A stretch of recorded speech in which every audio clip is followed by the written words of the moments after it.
The NBA preseason, shed the true start of the season, has officially begun. So far, 2 preseason games have taken place in the Middle East and Australia. Starting today, the preseason finally kicks off in the US mainland too, with the first matchup being the Lakers versus the Suns. The Suns, who traded away Kevin Durant this offseason, announced a retooling, so on paper the Lakers should have had the upper hand. But with LeBron James questionable due to a hip injury, and Luka Doncic resting after playing in Eurobasket, for today at least, Phoenix looked more complete. Still, just seeing new Lakers like DeAndre Ayton was reason enough to make this game worth watching.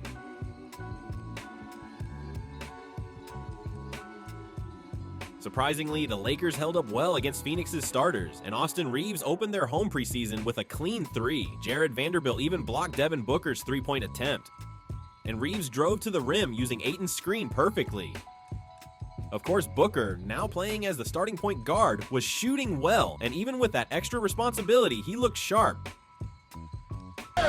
Reaves again played a lot of points towards the end of last year, Mike. Oh yeah, he's capable of doing that. Also, he's a good playmaker. Rui turns, glass, and scores. Taking advantage, just playing some of that bully ball. While Rui Hachimura's bully ball offense delivered as expected.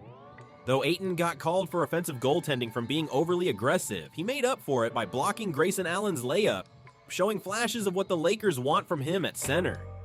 All right, here's Bronny. What are you looking for Bronny now? Well, I want to see Bronny this year. I want to see him play the way he plays in the G League. Even for a preseason game, Bronny James checked in pretty early. But right after subbing in, he overhelped on defense and lost his man, letting Grayson Allen score on an easy cut to the basket. That's not great, especially since defense was supposed to be his strength. Bronny hasn't really grown yet. His shot on the next possession missed badly off the rim.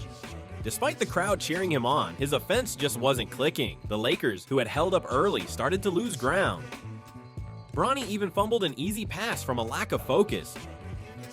He'll put the ball up. How can anybody not pay attention to you? Well, easily, I guess. Nice dunk. Throw that one down. Got good inside. While Phoenix held their lead, even with bench players on the court.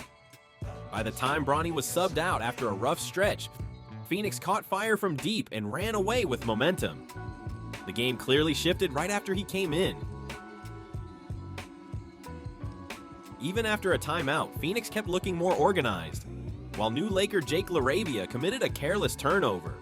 Reaves tried to break the Lakers' scoring drought himself, but Royce O'Neal came off the bench for Phoenix and kept draining threes, giving the Suns a comfortable 15-point lead by the end of the first. Pelinka did not look happy. In the second quarter, Vanderbilt tried to energize the team with a steal, and though Ayton got called for a 3-second violation, I think it's 53 here. 34-16, Lakers are down. That's not been a great count it! And one, and who else but Austin? Reaves battled hard, drawing a foul and sinking the bucket. At this point, Reaves was clearly the Lakers' best player. Running the point tonight, he was throwing perfect cross-court passes, assisting LaRavia for his first basket as a Laker, then scoring again with a smooth pivot move. Phoenix went ice cold after Reaves started cooking, and the Lakers, led by him, made a solid comeback. Austin Reaves' stat line was looking nice. Reaves kept throwing sharp, dangerous passes throughout the quarter, while Ayton, quiet on offense, stepped up big on defense.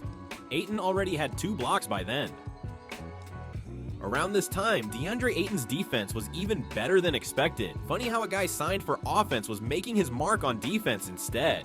Then Bronny James checked back into the game.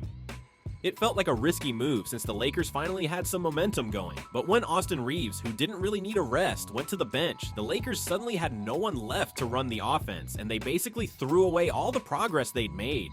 Meanwhile, Phoenix, who had been pressured, bounced back even though Booker struggled against Vanderbilt, as Dillon Brooks, part of the Durant trade, drained a 3 to extend the lead. With Reaves off the floor, the Lakers' offense fell off a cliff, and Coach Redick quickly realized it, bringing him right back in.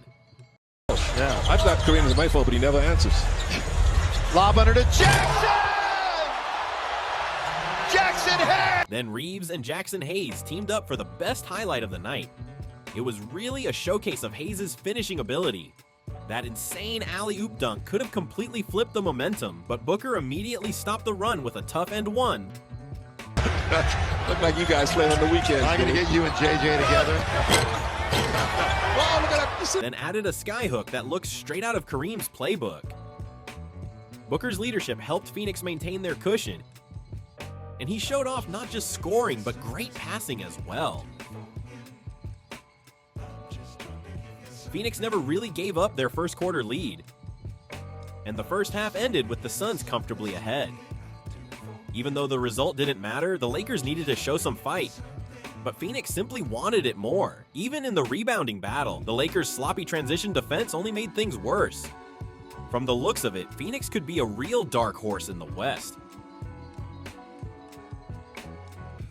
Even Austin Reaves, who fought hard early, was clearly running out of gas, and Phoenix's defense daring Vanderbilt to shoot threes worked perfectly. Meanwhile, Booker kept distributing the ball smoothly all game.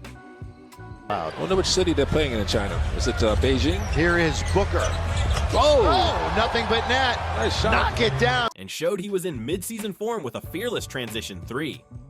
The Lakers, instead of catching up, subbed out their starters as the gap widened. Booker, fully locked in, sank another deep three. Though Jackson Hayes came up with an awesome block on Booker's floater, Hayes' athleticism really lives up to the hype. By then, Booker had already hit the 20-point mark in a preseason game. What surprised me most about him wasn't the scoring, but his passing IQ. Then suddenly, Bronny came back in and missed a wide-open shot, then bricked a mid-range jumper trying to redeem himself. Dillon Brooks, meanwhile, played his role perfectly with defense and hustle. 15 is almost to be expected. Boy, that is literally thrown up. Literally thrown up and in from... Even Royce O'Neal's last-second heave somehow went in. Finally, after everything, Bronny hit a field goal for the first time. But even for preseason, Bronny's efficiency was shockingly bad. With the game decided, Phoenix pulled their starters. Now it was time for the bench guys to show something. But right after that, Bronny missed yet another three. And even in garbage time, Phoenix stayed in control. At the center of it all was Bronny's Brickfest horror show, and the third quarter ended with Coach Redick visibly frustrated. Dalton Knecht, who'd been cold all game, finally hit his first three, which gave a tiny spark of hope for an otherwise dull fourth quarter, but his shooting touch didn't last through the end. And Bronny's lack of impact didn't improve in garbage time either. Meanwhile, rookie Kamet Maluach, the 10th pick in the draft, flashed his length and athleticism typical of South Sudanese players. With that, Phoenix dominated from start to finish and took an easy win. Of course, it's fair to remember that LeBron and Luka didn't play. But Phoenix wasn't at full strength either, missing Jalen Green. Still, the new Lakers' lackluster performances were the biggest disappointment. And even though Bronny James played a solid 23 minutes, he shot an abysmal one for 12 from the field. With LeBron and Luka likely to sit again for the Warriors game, you can't help but wonder if Bronny will show any real improvement next time.